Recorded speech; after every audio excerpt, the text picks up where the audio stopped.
ዛሬ መተናል። በዚህ ሰዓት ፉል በዳቦ ልንሰራ ነው በቤታችን።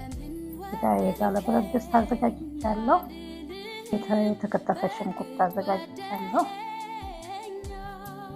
ድስቱ ላይ ያለው የተከተፈ ሽንኩርት ላይ ነው። የጋለ ብረት ድስት ሲሆን እንደዚህ ቶሎ ብስል ይላል ሽንኩርቱ። ይሄ ቀይ ሽንኩርት ቶሎ ነው የሚበስለውና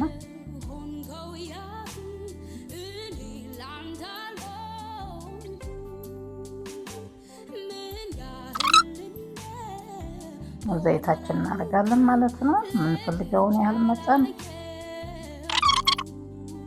አለ።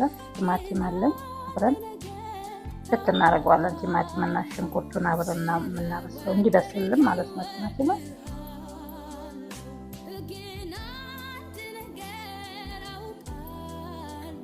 እዚህ ጋር ነጭ ሽንኩርት አለኝ።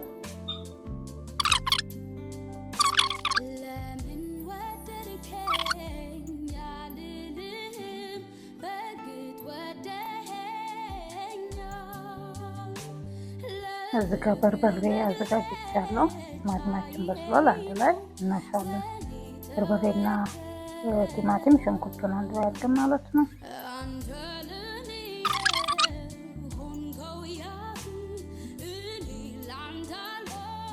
እዚህ ጋር ያዘጋጀሁት ባቄላውን ስቀቅል ውሃውን አጥንት ለብቻው አስቀርቻለሁና አጥልዬ ማለት ነው። ባቄላውን ስትቀቅሉ አጥባችሁ በደንብ ስለሆነ ሲበስል ውሃ ይኖረዋል። ያንን ውሃ እናቀለዋለን ማለት ነው።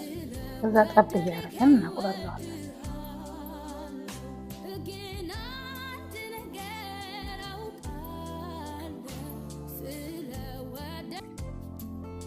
ብላክ ፔፐር ትንሽ የተፈጨ አደርግበታለሁ። ኮረሪማ ትንሽ አደርጋለሁ ሳይበዛ። ውሃውን ጨርሰን እንጨምራለን።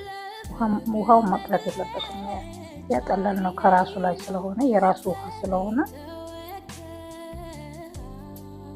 ጨው ትንሽ እንጨምራለን።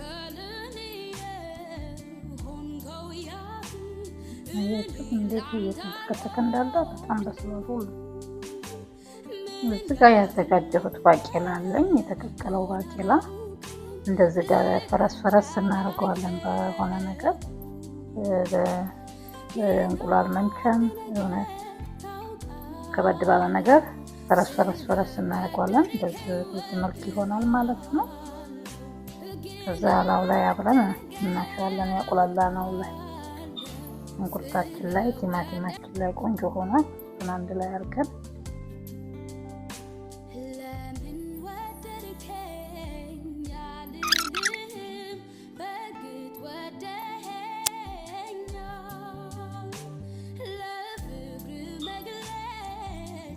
በዚህ መልክ ተንተክተኳል። እንደዚህ ማለት ነው።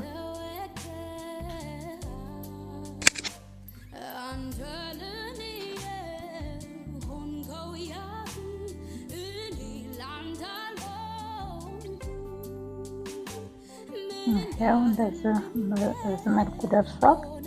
ሁላችን ደረሰ። አሁን እንግዲህ አያችሁ በቤታችን እንደዚህ ሰርተን መመገብ በጣም ቆንጆ ነው።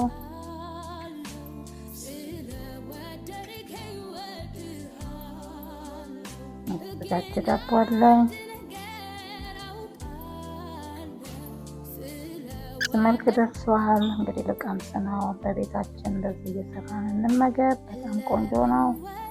ቆንጆ ፉል ነው። በጣም አሪፍ እና በቤታችን እንደዚህ እንጠቀም። ከምሼ ደግሞ ነግራችኋለሁ። ሰብስክራይብ አድርጉኝ፣ ኮሜንት እያደረጋችሁኝ ሼር አድርጉልኝ። በጣም ነው የማመሰግነው ቤተሰብ። በሌላ ጊዜ ደግሞ በሌላ ነገር